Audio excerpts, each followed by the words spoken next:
Welcome back to another exciting episode of the Way Up Podcast. I'm your host, Geoff Knoll, and today we have an extraordinary guest with us, a true embodiment of the American dream, Mr. Dave Zavala. Dave, a native of Wichita, Kansas, embarked on his professional journey in the 70s. He began his career as a humble salesman for a small, unassuming company known as Hyspico. What makes Dave's story truly remarkable is his relentless pursuit of excellence. Over the years, he didn't just climb the corporate ladder, he practically built it. Under Dave's exceptional leadership, Hyspico transformed from a modest operation into a powerhouse, boasting not one or two, but 7 locations and a workforce of over 150 dedicated employees. Dave's journey is a testament to hard work, dedication, and a power of visionary leadership. Today, we're going to delve into Dave's incredible journey, uncovering key milestones, challenges, and lessons that paved the way for his remarkable ascent. So whether you're an aspiring entrepreneur, a seasoned executive, or simply someone who loves a good success story, you don't want to miss this episode. The Way Up Podcast is sponsored by me. I'm a real estate broker in the state of Missouri, and I believe that this message is worth my investment. Hang with us till the end. I know you won't be disappointed. Hey, I am extremely excited to be here with my Uncle Dave. This is Dave Zavala. Dave, tell us a little bit about who you are and where you're from. Well, my name's Dave Zavala. I live in Hayesville, Kansas. I was married for about 52 years before I lost my wife, but we had 4 kids, 16 grandkids, 9 great-grandkids, and 1 due any day. Who's having the one any day? Is that Amber? Amber's hasn't come yet. Okay, I saw Amanda's new baby. I think she was supposed to have it today. Okay, well, that's exciting. So, yeah, that is neat. There's enough of them that I have a hard time keeping track of everybody's names now. That makes 2 of us. It's difficult. Well, you have an excuse. You're getting to be an old guy. That's right. That's right. I wanted to have you come on the show. You, in your life, I have seen you just model success very, very well. You know, you can drive by your house that is nice, but people probably that live on your street, unless they know you, they may not know that you have done as well as you have, just because you don't place that kind of value on material things, which that connects with me a whole lot. I don't need a mansion, and I don't need a Lamborghini. Those things don't matter. I wanted to see if you would come on and just share some things that you can identify from your life that positioned you to be successful. You know, I would have to say that God is the greatest reason for my success. I wasn't always a Christian. I was raised going to church, but left, and until after I met my wife, did not come back to that. And it was a slow process coming back to Christ. But once I was there, I understood that everything I am and everything I have comes from Him, through Him, because of Him. And so I kept that as a forefront throughout life. You know, I started off, I was born in 48, so I grew up in the 50s and 60s. You know, your first job's working at a gas station. I worked in warehouses. I worked in manufacturing facilities.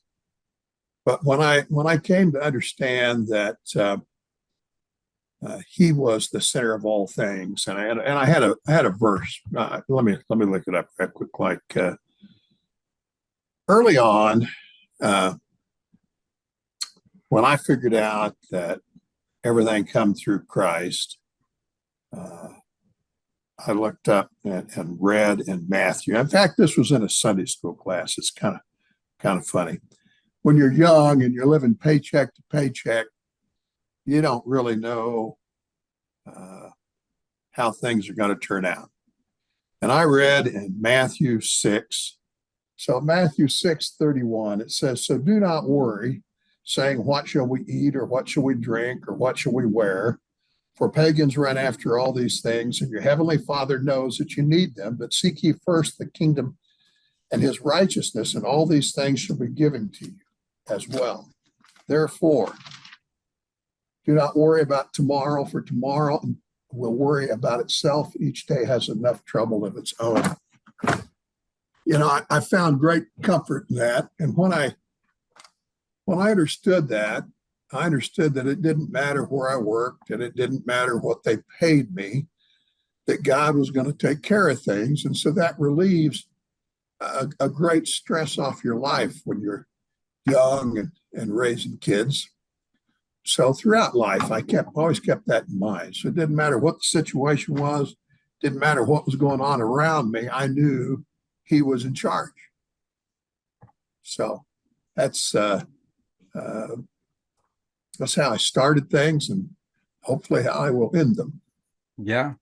I have often thought about, and I don't know what the verse is where it talks about the birds of the air don't worry about.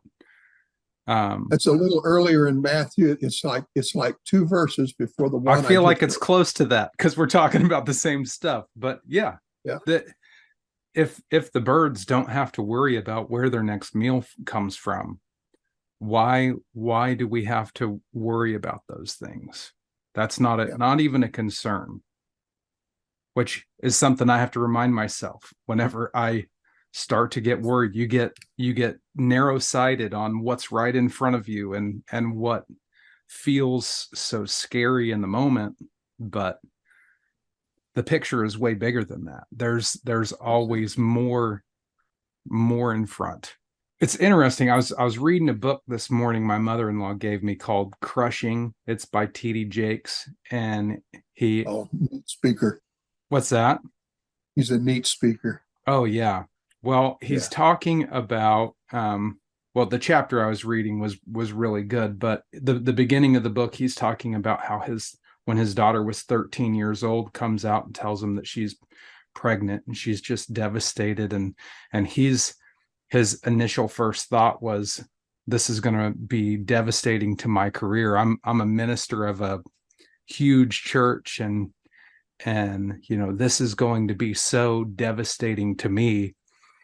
And but the book is talking about the things that we go through, the struggles in our life and the challenges that we face that are necessary for growth into becoming who we were created to be. The thought of a seed that without dying, it never becomes more than just a seed. It has to be planted in the dirt, and it has to have some pretty nasty, you got to go through some stuff. You have to have those challenges in order to bloom and become who you were created to be. So just kind of neat that was where the scripture was, where you were wanting to take that. So tell me a little bit about whenever you started your business, Highspeako, you guys, it was started before you, wasn't it? You kind of came into that. Highspeako was actually founded, let me think a minute, 1968. Okay. And one gentleman founded it. His name was Buford Pendergrass, called him Penny. And he made the company because he was making product on the side while he was working. Well, he decided to go out into business for himself, and he wanted a salesperson. So in 1970, he hired me. And talk about an experience. His wife was my Sunday school teacher. His daughter was my wife's best friend. And I knew nothing about the business. So he hired me anyway. We were selling hydraulic and pneumatic equipment. We represented no product.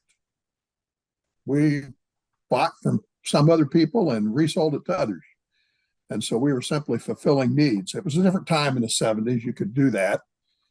And so we did that for about a year. And then at that point, we took on a line by the name of Parker.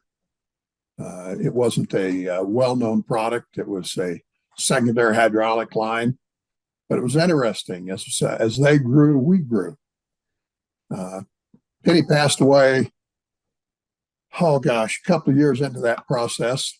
And at that point, it was sold to another individual by the name of Bob Stancer. I continued working with Bob, started doing all their design work as well as selling.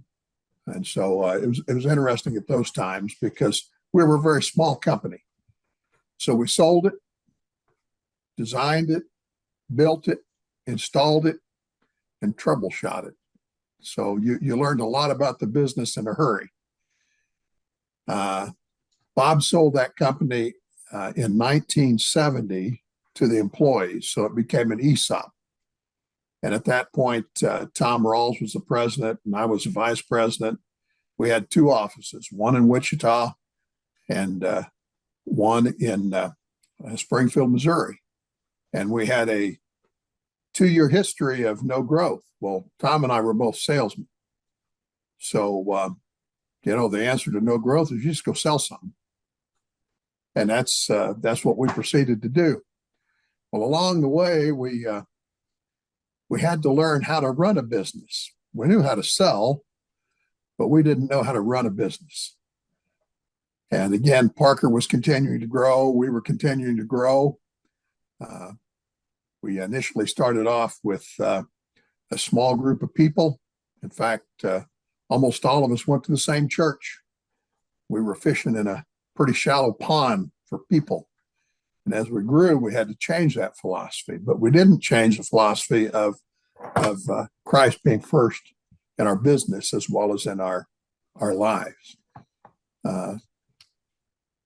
I can't tell you how many times God was there in our business.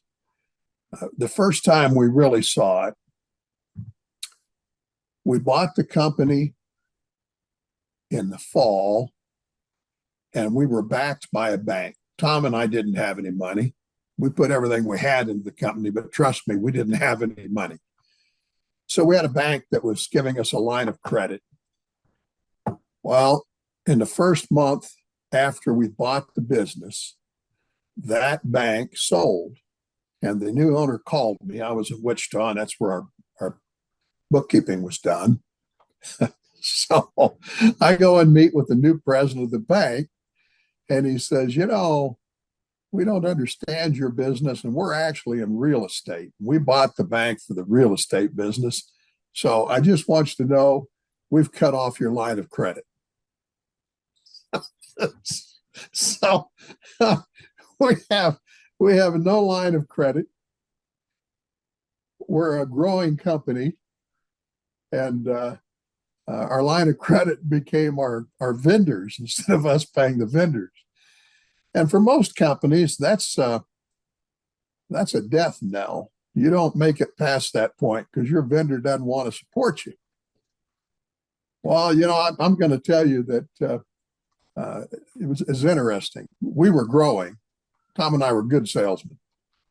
And our vendor decided that he would go ahead and help finance us by allowing us to pay him late. In our business, you're supposed to pay the vendor in 10 days, and our customers were paying us. Mind you, we were salesmen, not business people. They were paying us in 60 to 90 days because we didn't know how to collect money. We only knew how to sell stuff. But we were selling a lot of stuff. But that was the first time as a business that we had to sit down and rely on God, because the old story, the check's in the mail. Mm-hmm. It wasn't in the mail. It was sitting in my desk because we didn't have any money to cover it. Yep. But God continued to bless us, and we continued to grow. And, we were able to catch up with our payables and grow the company. But throughout that business, we continued to rely on God. He was there all the time. As we grew and we had more employees, we started off with less than 24 employees. When I left in let me think. I left in 2017. We had 7 offices and over 150 employees. So we were truly blessed. So that's good. You also mentioned something about as you grew, you weren't a businessman. You were a salesperson, which is a pitfall I think a lot of salespeople like myself fall into. You get into something, you're like, oh, this is great, but there's a lot of responsibility of being a business person that you really can't know until you do it. Sure, you can go to college and learn, but I think that without having the real life skill of being in the situation and failing some to gain the knowledge and the expertise that you need. But I've never known that version of you. I've always looked up as, man, my Uncle Dave's a businessman. You did grow and develop into quite the businessman. We did, and I'm going to tell you that's a combination. Again, it's interesting. We had Parker Hannifin became one of the 2 largest manufacturers of fluid power in the world. And as they grew, we grew, and as we grew, they grew. They loved Tom and I because of what we were doing in the area. They considered not a very growth-oriented company, and yet we were growing explosively, taking business away from their competitors. They also knew that we were salesmen, not businessmen. So our vendor actually stepped in and said, hey, we got a deal for you. You're going to go to class. We went back to Parker and we received training from them. And Tom and I went back on a regular basis. The business itself, the fluid power industry, had developed a course for distribution business out of Texas A&M. They gave us a call and said, Parker said to call you. They said you're coming to class. So we went down to Texas A&M. We took classes down there, and we learned the business side of the business. We enjoyed sales. We enjoyed seeing the customer and taking care of the problems. But the more we grew, the more we had to step back and run the business rather than being what we call in the business. You either run the business or you're in the business. Mm-hmm. We had to learn to run the business. And it was an interesting transition for both of us. So again, I look at it as a very strong vendor making us stronger, but I know on the other side of it that everything that was happening was led by God. As we grew, we needed more capital. We didn't have a good bank. One day, I had a guy walk in my office and say, hey, we don't really know who you are and you don't know who we are. Let's get to know each other. And he was from Intrust Bank. And his specialty was SBA loans, small business loans. Out of that discussion grew a banking relationship that we stayed with for years and years. And they were very instrumental in keeping us financially healthy as we were growing, because you can grow faster than your capital allows. But again, we didn't look for them. They looked for us. And Geoff, there's just so many cases I can tell you where God intervened. The year before I left the company was a hard year. My wife passed away, but in the midst of her passing away, we were in the process of buying a company the same size we were. And most people will tell you that's crazy. You know, you don't double in size by buying somebody because financially you can't handle it. Sometimes personnel you can't handle it. But it was interesting. Our board had prayed about it, and we felt this was something that we needed to do. We weren't with Entrust at the time. We were with another bank. And we spent a lot of time talking to them. And they said, you know what, we'll give you a blank check. You do what you think you need to do. We got you covered. Well, it was interesting. During that process, in the back of my little head, I heard this voice telling me, they're going to back out of that loan, but I want you to go ahead. Well, I couldn't share that with my board, or they'd have told me we're out. So it was interesting to see it work along. We were negotiating through a broker. The broker was, let's say, less than upfront. Every time we talked to him, the story changed. And every time the story changed, I got frustrated. After my wife passed away, we gave him a call, and I said, you know what? We're interested, but you tell the owner, who I knew personally but wasn't allowed to visit with because of the brokerage firm. I said, you tell him if he wants to sell to us, to give me a call. We'll meet one-on-one, because I'm through talking to you guys. If we have to deal through you, we're out. And that was in June of the year, June of 16, yeah. And I didn't hear anything until August. And in August, I got a phone call from the owner, and he says, hey, let's get together and talk. Well, we worked out a deal to close in October. And I still had this little voice in the back of my head that said the bank's not playing fair. But we went ahead. We called the bank in 5 days before we closed. They assured the check would be there. The morning of closing, they called us and said, we're not doing it. Well, our CFO was devastated, but I kind of already knew that was going to happen. But we'd already signed the deal. It became a very contentious purchase at that point because we couldn't pay for it in full. We went back to not being able to pay our vendor, but we were upfront with them. They wanted us to own this company. They wanted us in that area. And it was interesting to watch. In the back of my head, I know something's going to happen. And it was interesting because 30 days before we closed, another bank had come in and said, hey, we'd like to do business with you. If you ever need something, call me. But you know, when the first bank backed, again, I prayed about it. And that little voice said, don't call them. I said, okay.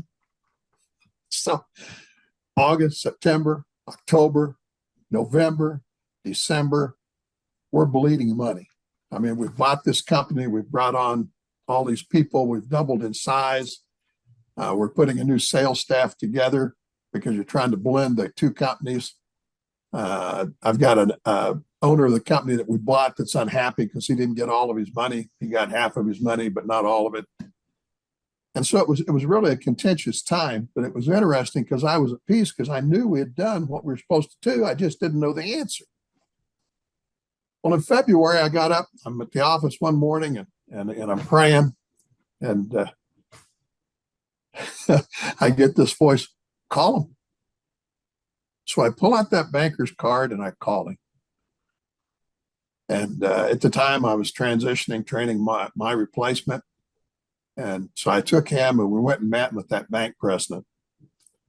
And before the end of the month, he wrote the check, gave us a line of credit, paid off all our vendors, and we're moving back down the road again. Over and over again, that happened in our business life. To me, to Tom, we took on some very difficult tasks. We took on some very challenging projects. But through it all, we knew that if we started it, we could finish it because we weren't truly the ones in charge. And our company ran that way up until the time that I left. That's how we ran. So God's been good to me my entire life, my entire business life. But I it's one of those things that you have to put the time in. It was interesting. I was at one of those seminars down at Texas A&M, and I'll never forget what the instructor said. He told us that running your own business is really good because you only have to work half days. And it doesn't matter where you put the 12 hours in as long as you get them in. He's not wrong. And that was really true. It does take a lot of time, but it was a fun ride. You meet a lot of wonderful people, but that through it all, I'm not saying that Tom and I didn't have skills. We did have skills. We were very good at what we did, but we didn't do it alone. We did it with all of our people, and most of all, we did it with God leading the way. And since then, gosh, I've stayed busy. I'll tell you, when I left, I didn't intend to leave. I was there 47 years. I wanted to do 50. That was my plan. God had another plan. I ended up leaving, and it's interesting because you retire, but God doesn't retire. Since then, I've served on the board of several churches, Union Rescue Missions Board, a couple of special programs. I've had the privilege of running around with great grandchildren every summer up until COVID. And this summer we packed up 4 of them and went to Alaska, drove up the Alcan Highway and had a wonderful time. But God's continued to see that I stay busy, not doing the things I thought I was going to do, but doing the things that He wants done. So I'm also very active in Gideon's International, which is an association of professional business and professional men. And our sole purpose is spreading God's word, looking to find a way to reach out to the lost and bring them to Christ. So there is a common theme here. I have heard you, as well as a number of other very successful businessmen, that attribute a lot of their success to their faith, and that, unexplainable things that just shouldn't have worked out have played out and really set them up to be successful. I read a book by the founder of Hobby Lobby, which I don't know if you know much about that guy, but he started that business making picture frames in his garage. He got a $600 loan from his local bank and started making picture frames in his garage and grew it to a $8 billion a year business. And that's just one of, many, many people that can relate to having similar things. I'm seeing growth. We just started this real estate team here locally, and I'm having people call and reach out that really it doesn't even make sense to me why, but I know that it's for a reason. So I'm really excited about what is to come, and I will absolutely acknowledge where it comes from. So I'm really excited to have you come on here. Do you have any other stories that you would like to share? We've got about 9 minutes before my free Zoom cuts us off. But the other thing I would talk about, if you want to be successful in business, surround yourself with people that are better at things than you are. Tom and I were very good salesmen. We were not good planners. So everybody we hired to do something that we weren't good at doing. Our CFO, boy, you couldn't have asked for a better guy with money. He told us over and over again, this is why you shouldn't do that. Now, I'm going to tell you, we didn't always take his advice, because I also believe that if you're going to be successful in anything, you have to be willing to risk what you have. When we bought that company, we risked, and I told our board before we ever signed the contract to do it, I said, this is a make us or break us process. If this doesn't work, we can be bankrupt. But if it does work, then we can set us on a path that will continue growth of this company into perpetuity. You have to surround yourself with talented people. And you can't be intimidated by people that are better at things than you think you are.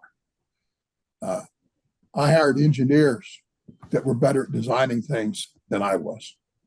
I hired repair people better at doing things than I was. I hired sales managers who are better at sales managing than I am. I was good at individual things, and I can still give advice, but I followed their leadership because that's their specialty.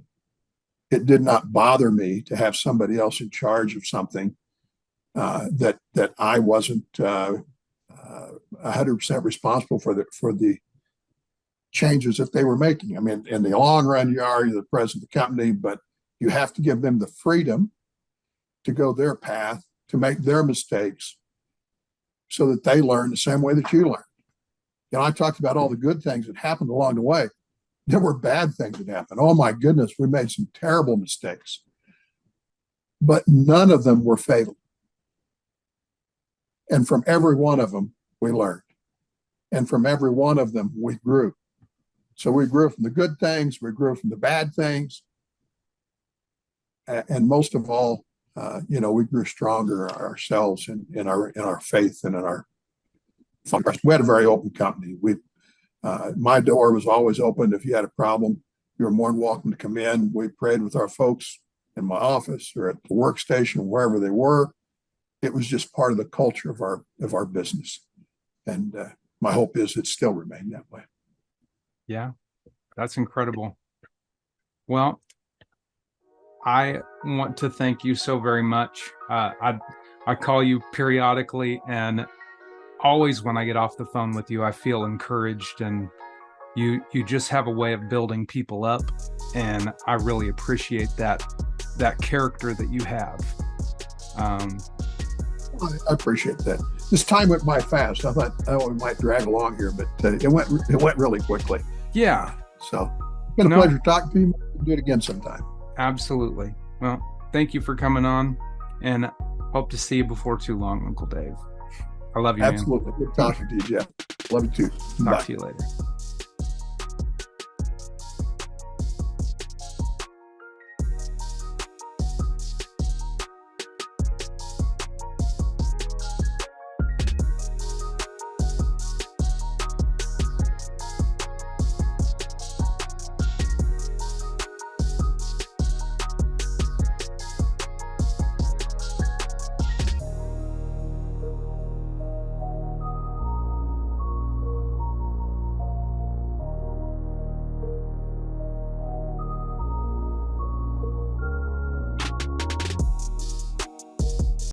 Yeah, boy.